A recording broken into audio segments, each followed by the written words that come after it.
ரொம்ப காலமா இந்தியாவுல கம்யூனிஸ்டுகளும் திராவிட இயக்கத்தை சேர்ந்தவர்களும் அல்லது இன்னும் பிற முற்போக்கு அமைப்புகளும் பேசிக் கொண்டிருந்த விஷயங்களை எல்லாம் இன்றைக்கு ராகுல் பேச தொடங்கி இருக்கிறார். ஆனால் அதற்காக அவர் முழுமையான ஒரு மார்க்சிஸ்டா மாறிட்டாரா அல்லது ஒரு ரெவல்யூஷனாக்கா மாறிட்டாரா அப்படின்னா அப்படி நான் கருதல. ராகுலுடைய தேர்தல் அறிக்கையில அல்லது ராகுலுடைய பேச்சுக்கள்ல எந்த இடத்துலையும் நான் இருக்கிறவன் இருந்து இருக்கிற எல்லார்ட்ட இருந்து புடுங்கி கொடுக்க போறேன் அப்படின்னு சொல்லல. அவர் வளம் ஒரு இடத்துல குவிஞ்சிருக்கு அப்படின்னு சொல்றாரு. அந்த 1% குவிஞ்சிருக்கிற வளத்தையும் பிடுங்கி கொடுப்பேன்னு அவர் சொல்லல. அதை உரிய முறையில் மக்களுக்கு கொண்டு போய் சேர்ப்பேன்னு சொல்றாரு. எதை சொல்றாரு? ரொம்ப தெளிவா ஒரு உதாரணத்தை சொல்றாரு. 16 லட்சம் கோடி கடன் தள்ளுபடி செஞ்சிருக்கேப்பா, இந்த 16 லட்சம் கோடி யார் அக்கௌண்ட் காசு அப்படின்னு அவர் கேட்கிறாரு. இந்த 16 லட்சம் கோடி நம்ம காசு. தமிழ்நாட்டுல ஒரு சின்ன எம்எஸ்எம்இ ஆரம்பிச்சு ஒருத்தன் கடன் வாங்கிட்டு திருப்பி கட்ட முடியலன்னா அவன் கம்பெனிக்குள்ள புகுந்து ஆளுகளை மிரட்டுறது, ஆளுகளை வச்சு வீட்டுக்கு போய் அவங்களுடைய மனைவிமார்களையும் பிள்ளைகளையும் மிரட்டுறது, ஏழை விவசாயிகள் டிராக்டர் வாங்கிட்டு அந்த 100 ரூபாய் வட்டி காசை ஒழுங்கா கட்டல அப்படின்னா வீட்டுக்கு போய் டிராக்டர் பிடிங்கிடுவேன்னு மிரட்டுறது, செத்து போன்னு மிரட்டுறது, மாணவர்கள் கல்வி கடன் வாங்கிட்டு திருப்பி கட்ட முடியலன்னா உனக்கெல்லாம் எதுக்குடா படிப்பு அப்படின்னு சனாதன ரீதியா அவனை மிரட்ட வேண்டியது இவ்வளவு செய்றீங்கல்ல. போய் மிரட்டுங்க. அம்பானி வீட்டு வாசல்ல நிப்பாட்டி வைங்க ஐடி ஆபீசர்ஸ, அம்பானி வீட்டு வாசல்ல நிப்பாட்டி வைங்க இடி அபிஷியல்ஸ. ஒரு நாள் ரைடு நடந்திருக்குமா இவங்களுடைய நிறுவனங்கள் மீது? நடக்கல. அப்போ இவர்களிடம் உரிய வரிப்பணத்தை வசூலித்தாலே, அவங்க இந்தியாவுக்கு திருப்பி செலுத்த வேண்டிய கடனை வசூலித்தாலே ஏழை மக்களுக்கு செய்ய வேண்டிய எண்ணற்ற திட்டங்களை நம்மால் செய்ய முடியும்.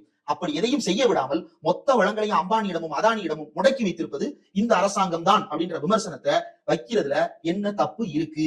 இந்த குற்றச்சாட்டை நம்ம வைக்கல, உலக அளவில் இருக்கக்கூடிய அமைப்புகள் வைக்கிறாங்க. இதை தெளிவுபடுத்த வேண்டிய பொறுப்புள்ள நீதிமன்றம் அதை நாங்களே பாத்துக்கிறோம். வெளிநாட்டு அமைப்புகள் சொல்றதெல்லாம் ஏத்துக்கிட முடியாது. சரி, உள்நாட்டு அமைப்பு ஏதாவது உருப்படி ஆய்வு நடத்தியிருக்கான்னு பார்த்தோம்னா எந்த ஆய்வும் நடத்தவில்லை. செபி ரெகுலேஷன்ஸ் வச்சு பேசுறாங்களே தவிர அதானிக்கு வழங்கப்பட்டிருக்கக்கூடிய கடன் தள்ளுபடி குறித்து எந்த பேச்சும் இல்ல. கேட்டா அது பேங்கோட டிசிஷன், நம்ம தலையிட முடியாது. எதற்காக அந்த கடனை தள்ளுபடி செய்யணும்? ஏங்க, ஒரு 10 லட்சம் ரூபாய் கடனை வாங்கிட்டு பெட்டி கடை வச்சிருக்கிற ஒரு ஆளால திருப்பி கட்ட முடியலன்னா அவனை போய் அந்த புடுங்குறாங்க.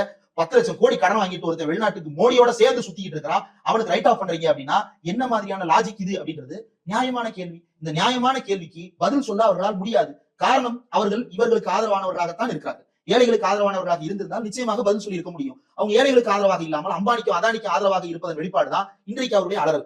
இப்போ ரொம்ப தீவிரமாக அவர்கள் ஒரு விஷயத்தை பேச தொடங்கி இருக்கிறாங்க.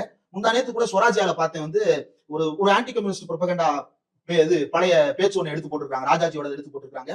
அப்புறம் ராகுல் காந்தியுடைய பிரச்சாரத்தை மார்க்சிஸ்ட்ன்றாரு, மாவோயிஸ்ட்ன்றாரு, அர்பன் நக்சல்னு சொல்றது, இப்படி ஒரு தீவிரமான ஆன்டி கம்யூனிஸ்ட் ப்ரொபகண்டா நடைபெற தொடங்கி இருக்கிறது. இதிலிருந்து நமக்கு ஒரு செய்தி புரிகிறது. இந்தியாவில் வர்க்க ரீதியாக மக்கள் திரள தொடங்கி விட்டார்கள்.